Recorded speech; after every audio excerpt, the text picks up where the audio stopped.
ছাত্ৰীসকল আজি মই তোমালোকক অসমীয়া ব্যাকৰণৰ এটা গুৰুত্বপূৰ্ণ দিশ সমাস সম্পৰ্কে থুলমূল আভাস দিবলৈ চেষ্টা কৰিম। সমাসৰ ভিতৰত প্ৰৱেশ কৰাৰ আগতে তাৰ প্ৰাক্ষণত মই তোমালোকক কিছু কথা ক'ব বিচাৰিছোঁ যে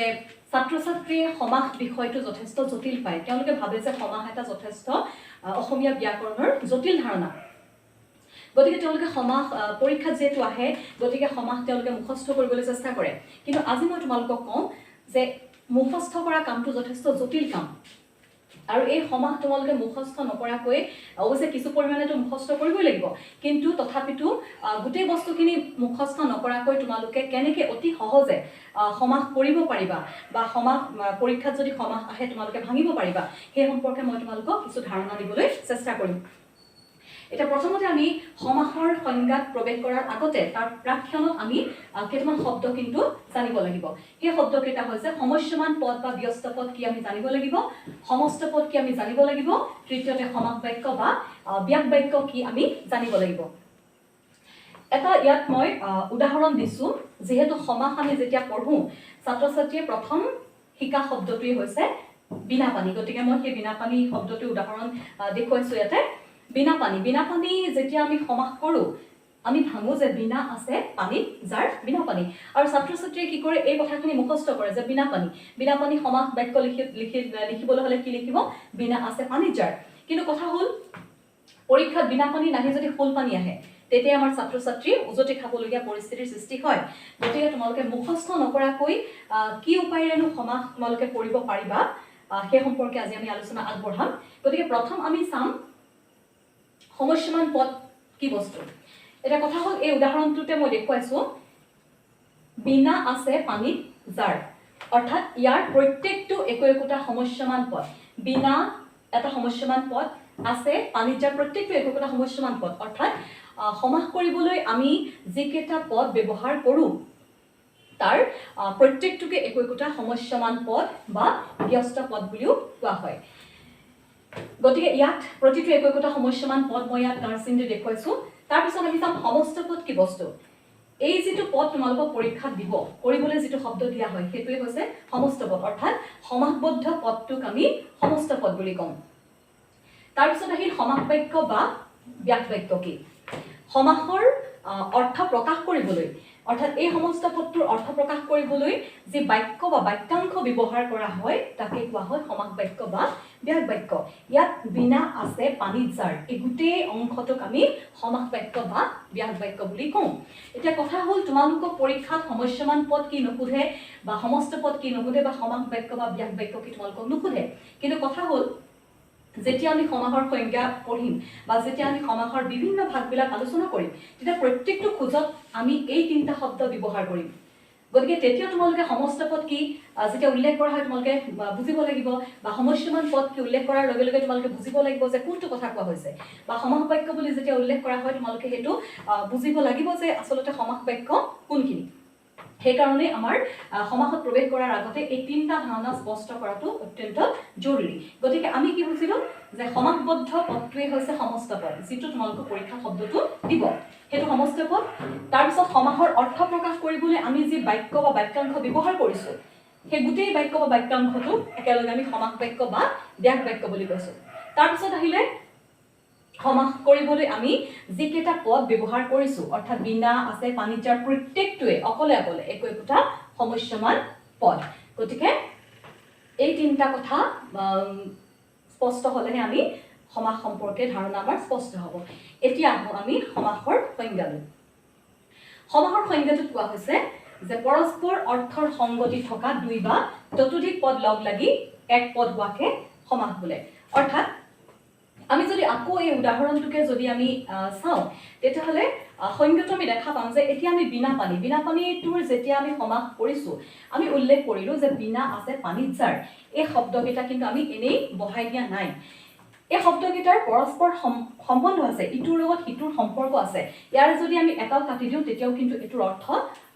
স্পষ্ট নহয় বা অৰ্থৰ বিভ্ৰান্তি ঘটিব। গতিকে সমাস কৰিবলৈ আমি যিকেইটা পদ ব্যৱহাৰ কৰিম সেই অৰ্থৰ পৰস্পৰ সংগতি থাকিব লাগিব আৰু তাত দুটা বা অধিক পদো আমি ব্যৱহাৰ কৰিব পাৰোঁ আৰু সেইবিলাক লগ লাগি কি কৰা হয় এটা নতুন পদ সৃষ্টি কৰে সেই গোটেই প্ৰক্ৰিয়াটোকে কোৱা হয় সমাস গতিকে তোমালোকে সমাসৰ সংজ্ঞাটো যেতিয়া মনত ৰাখিবলৈ চেষ্টা কৰিবা তোমালোকে এই ধৰণে মুখস্থ নকৰি কথাখিনি তিনিটা অংশত ভাগ কৰিবা তিনিটা পইণ্টত ভাগ কৰিবা প্ৰথম পইণ্টটো হৈছে কি পৰস্পৰ অৰ্থৰ সংগতি থাকিব লাগিব অৰ্থাৎ যিকেইটা পদ আমি ব্যৱহাৰ কৰোঁ সেই পদকেইটাৰ ইটোৰ লগত ইটোৰ সম্পৰ্ক থাকিব লাগিব অৰ্থাৎ ফাৰ্ষ্ট পইণ্টটো পৰস্পৰ অৰ্থৰ সংগতি থাকিব লাগিব দ্বিতীয় পইণ্টটো দুই বা ততোধিক পদ লগ লাগিব লাগিব অৰ্থাৎ দুটা হ'ব পাৰে পদ বা তাতকৈ বেছিও হ'ব পাৰে তৃতীয় পইণ্টটো হৈছে কি সেই পদবিলাক লগ লাগি কি কৰিব এটা নতুন পদ বা এক পদ হ'ব আৰু তাকে আমি সমাস বুলি কৈছো গতিকে তিনিটা অংশত যেতিয়া তোমালোকে কথাখিনি ভাগ কৰি ল'বা তেতিয়া তোমালোকৰ মনত ৰাখিবলৈ সুবিধা হ'ব এতিয়া আহোঁ সমাসৰ প্ৰকাৰলৈ সমাস 6 প্ৰকাৰৰ দ্বন্দ্ব সমাস দ্বিগু সমাস কৰ্মধাৰয় সমাস তৎপুৰুষ সমাস অব্যয়ভাৱ সমাস আৰু বহুব্ৰীহি সমাস এতিয়া প্ৰথম আমি চাওঁ দ্বন্দ্ব সমাস কি মই ইয়াতে উদাহৰণৰ সহায়ত প্ৰথম মই দেখুৱাইছো দ্বন্দ্ব সমাস কি আই বুপাই যেতিয়া আমি দ্বন্দ্ব সমাস কৰিবলৈ যাওঁ আই আৰু বুপাই ঠিক সেইদৰে তেল আৰু পানী গতিকে ইয়াত যদি আমি উদাহৰণটো চাবলৈ যাওঁ তেতিয়া আমি দেখিম যে আই আৰু বুপাই দুটা এনেকুৱা পদ বা দুটা এনেকুৱা শব্দ য'ত নেকি দুইটা শব্দ বা দুইটা পদৰ অৰ্থই কিন্তু প্ৰধান হৈ দেখা দিছে সেইটোৱে হৈছে দ্বন্দ্ব সমাস য'ত এনেকুৱা দুটা পদ ব্যৱহাৰ হ'ব বা এনেকুৱা দুটা শব্দ ব্যৱহাৰ হ'ব য'ত নেকি দুইটা পদেই প্ৰধান বা দুইটা শব্দই প্ৰধান হৈ দেখা দিয়ে সেইটোকে আমি কি বুলি ক'ম দ্বন্দ্ব সমাস বুলি ক'ম আৰু এই দ্বন্দ্ব সমাসৰ এটা বিশেষ বৈশিষ্ট্য হৈছে কি দ্বন্দ্ব সমাসৰ যিটো সমাস বাক্য কৰিবা সেই সমাস বাক্য সদায় আৰু ব্যৱহাৰ হয় শব্দ দুটাৰ বা পদ দুটাৰ মাজত আমি সমাস বাক্য কৰোঁতে আৰু ব্যৱহাৰ কৰোঁ যেনেকৈ আমি তেল পানী ভাঙিলে তেল পানী যদি পৰীক্ষা দিয়ে তেতিয়াহ'লে তোমালোকে কৰিব লাগিব কি তেল আৰু পানী তেল পানী গতিকে আমি দেখিলোঁ যে দ্বন্দ্ব সমাসৰ সংজ্ঞাটো আমি এনেদৰে ক'ব পাৰোঁ যে যদি দুটা বা অধিক পদৰ মিলন হয় আৰু প্ৰতিটো পদৰ অৰ্থই প্ৰধান হৈ দেখা দিয়ে কোনোটোৱে আমাৰ কাৰণে গৌণ নহয় যি দুটা পদ ব্যৱহাৰ হ'ব দুইটা পদে আমাৰ কাৰণে প্ৰধান সেই তেনে ক্ষেত্ৰত সেইটোক আমি দ্বন্দ্ব সমাস বুলি ক'ম ইয়াত মই সংজ্ঞাটোত কৈছোঁ যে দুটা বা অধিক পদৰ মিলন হ'লে আৰু প্ৰতিটো পদৰ অৰ্থ প্ৰধান হৈ দেখা দিলে তাক দ্বন্দ্ব সমাস বোলে এতিয়া এই দ্বন্দ্ব সমাসক আকৌ তিনিটা ভাগত ভাগ কৰা হৈছে ইতৰেতৰ দ্বন্দ্ব সমাহাৰ দ্বন্দ্ব আৰু একশেষ দ্বন্দ্ব সমাস এতিয়া আমি প্ৰথম চাওঁ ইতৰেতৰ দ্বন্দ্ব সমাস কি এটা উদাহৰণ মই ইয়াত দেখুৱাইছোঁ তেল পানী যেতিয়া আমি সমাস বাক্য কৰিলোঁ তেল আৰু পানী এই অংশটো হৈছে সমাস বাক্য এতিয়া ইয়াতে আমি দেখিছোঁ যে এই ইতৰেতৰ দ্বন্দ্ব সমাসে কি কৰিব দ্বন্দ্ব সমাসৰ যিটো মূল সংজ্ঞা সেই সংজ্ঞাটোকে প্ৰতিনিধিত্ব কৰিছে অৰ্থাৎ ইতৰেতৰ দ্বন্দ্ব সমাসৰ উদাহৰণটোৰ পৰা আমি সংজ্ঞা নিৰ্ধাৰণ কৰিব পাৰোঁ যে যি দুটা পদ ব্যৱহাৰ হ'ব প্ৰত্যেকটোৰে অৰ্থ প্ৰধান হৈ দেখা দিব যিটো দ্বন্দ্ব সমাসৰ যিটো মূল সংজ্ঞা সেই সংজ্ঞাটোৰ সৈতে ইয়াৰ সাদৃশ্য আছে যে যি দুটা পদ ব্যৱহাৰ হ'ব দুইটাৰে অৰ্থ প্ৰধান হৈ দেখা দিব সেইটোৱে হৈছে ইতৰেতৰ দ্বন্দ্ব সমাস আৰু ইতৰেতৰ দ্বন্দ্ব সমাসৰ সমাস বাক্যটো আৰু ব্যৱহাৰ হৈছে ঠিক সেইদৰে আমি ইতৰেতৰ দ্বন্দ্ব সমাসৰ আৰু যদি উদাহৰণ দিবলৈ যাওঁ আমি ক'ব পাৰোঁ যে মা দেউতা মা আৰু দেউতা তেনেকুৱা ধৰণৰ বহুত উদাহৰণ আছে মোৰ ইয়াত যিহেতু ঠাইৰ যথেষ্ট অভাৱ গতিকে মই বেছি উদাহৰণ দেখুৱাব পৰা নাই তাৰপিছত আহোঁ সমাহাৰ দ্বন্দ্ব এইটো এটা বিশেষ সমাস এইটো কাৰণ সমাহাৰ দ্বন্দ্বৰ এটা মই উদাহৰণ দেখাইছোঁ ইয়াতে মাহ চাউল সমাস বাক্য কৰিলোঁ মাহ আৰু চাউল এই সমাহাৰ দ্বন্দ্বত কি হয় আমি যেতিয়া সমস্যমান পদবিলাক ব্যৱহাৰ কৰিলোঁ সমস্ত পদ কৰিবলৈ যাওঁতে আমি যেতিয়া সমস্যমান পদবিলাক ব্যৱহাৰ কৰিছোঁ সেই সমস্যমান পদবিলাকে নিজৰ যিটো অৰ্থ সেই অৰ্থটোৰ উপৰিও আৰু কিছু সমাহাৰ বা সমষ্টি বুজাব বা এটা গোট বুজাব সেইটোকে কোৱা হয় সমাহাৰ দ্বন্দ্ব সমাস এতিয়া যেনে মই এটা উদাহৰণ ইয়াত দেখুৱাইছোঁ মাহ চাউল মাহ আৰু চাউল এতিয়া কথা হ'ল আমি যেতিয়া মাহ চাউল বুলি ক'লোঁ মাহ চাউল বুলি কোৱাৰ লগে লগে সি কিন্তু অকল মাহ আৰু চাউলকেই নুবুজায় তাৰ লগত আন কিছু সামগ্ৰীও বুজায় কাৰণ আমি যেতিয়া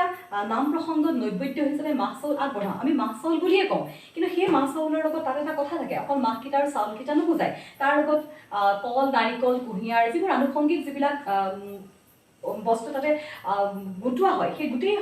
সেইখিনিকে সি কি কৰিব মাহ আৰু মাহ চাউল শব্দটোৱে প্ৰতিনিধিত্ব কৰিব ঠিক যেনেকৈ কাঁহী বাতি শব্দটো সমাহাৰ দণ্ডৰ এটা উদাহৰণ কাৰণ কাঁহী বাতি সমাস বাক্য কৰিলোঁ আমি কাঁহী আৰু বাতি কিন্তু সি অকল কাঁহী আৰু বাতি বুলি কওঁতে সি অকল কাঁহী আৰু বাতিকে কিন্তু নুবুজায় আৰু যিবোৰ বাচন বৰ্তন থাকে সেই গোটেইখিনিকে সেই শব্দটোৱে সাঙুৰি লয় গতিকে আমি দেখিলোঁ যে এই সমাহাৰ দণ্ডই কি কৰিব সমস্যমান পদবিলাকে তাৰ নিজৰ অৰ্থৰ উপৰিও আৰু কিছু সমাহাৰ বুজাব বা সমষ্টি বুজাব বা এটা গোট বুজাব আৰু তাকে কোৱা হয় সমাহাৰ দ্বন্দ্ব সমাস তাৰপিছত আহিল একশেষ দ্বন্দ্ব সমাস ইয়াৰ এটা উদাহৰণ মই দেখুৱাইছোঁ ৰাম হৰি যদু ৰামহত ইয়াত মই সমস্যমান পদ বা সমাস বাক্যত মই আগতে লিখিছোঁ যিহেতু সমস্ত পদটো আগত লিখিলে দেখুৱাবলৈ অসুবিধা এতিয়া ইয়াতে দেখা হ'ল যে ৰাম হৰি যদু ৰামহত অৰ্থাৎ পিছৰ পদকেইটা ইয়াত লোপ পালে গতিকে আৰু পিছৰ পদকেইটা লোপ পাই প্ৰথম পদটোৰ বহুবচন হ'ল গতিকে একশেষ দ্বন্দ্ব হৈছে সেই দ্বন্দ্ব সমাস যি দ্বন্দ্ব সমাসত সমস্যমান পদবিলাকৰ অৰ্থাৎ এই পদখিনিৰ সমস্যমান পদবিলাকৰ প্ৰথম পদৰ বহুবচন হ'ব আৰু বহুবচন হৈ পিছৰ পদকেইটা লোপ পায় বা নোহোৱা হৈ যায় সেইটোৱে হৈছে একশেষ দ্বন্দ্ব সমাস ঠিক সেইদৰে আৰু এটা উদাহৰণ মই ইয়াতে দেখুৱাব খুজিছোঁ ধৰি লোৱা তোমালোকৰ ঘৰলৈ কোনোবা আহিছিল সীতা মীৰা ৰহিম আহিছিল তোমাৰ মায়ে কি বুলি ক'ব সীতাহঁত আহিছিল অৰ্থাৎ প্ৰথম যিটো উল্লেখ কৰা যায় তাৰ বহুবচন হ'ব বহুবচন হৈ পিছৰ অংশখিনি সদায় লোপ পায় সেইটোৱে হৈছে একশেষ দ্বন্দ্ব সমাস গতিকে আমি এই তিনিটা দ্বন্দ্ব সমাসৰ বিশেষ কিছু বৈশিষ্ট্য আমি দেখিলোঁ যে ইতৰেতৰ দ্বন্দ্ব সমাসত দুয়োটা পদেই প্ৰধান হৈ দেখা দিব কোনোটোৱে গৌণ নহয় দুয়োটাই মুখ্য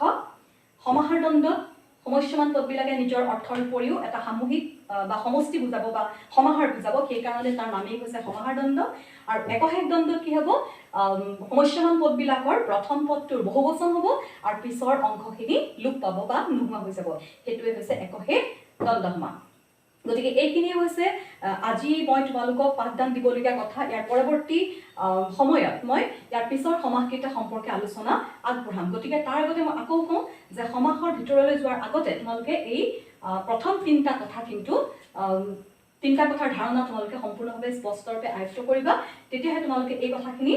ভালদৰে শিকিব পাৰিবা কাৰণ তোমালোকে এটা দেখিছা যে প্ৰত্যেকটো সংজ্ঞাত আমি সমস্যমান পদৰ কথা কৈছোঁ সমস্ত পদৰ কথা কৈছোঁ বা সমাস বাক্যৰ কথা কৈছোঁ গতিকে সেই তিনিটা শব্দ উচ্চাৰণ কৰাৰ লগে লগে যাতে তোমালোকে ভাবিব পাৰা যে সমাস বাক্য কোৱা হৈছে গতিকে এইটো বুজাইছে গতিকে প্ৰথম তোমালোকে এই তিনিটা ধাৰণা স্পষ্ট কৰি ল'বা